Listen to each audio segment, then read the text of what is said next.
નમસ્કાર સરપંચ સાહેબ. બોલો બોલો. શું કહેતો હતો સરપંચ હા સાહેબ? બોલો બોલો. ગરીબોની સમસ્યા સાંભળો છો?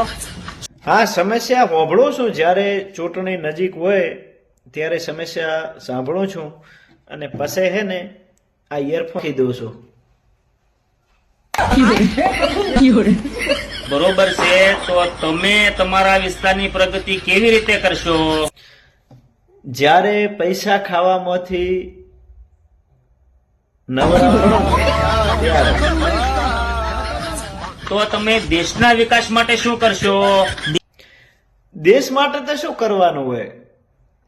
ઈ તો જ્યારે ચૂંટણી નજીક હોય ને ત્યારે ખાલી ખોટા ચૂંટણીના વખતે વાયદા આલવાના હોય, બાકી કરવાનું કશું હોય જ નહીં.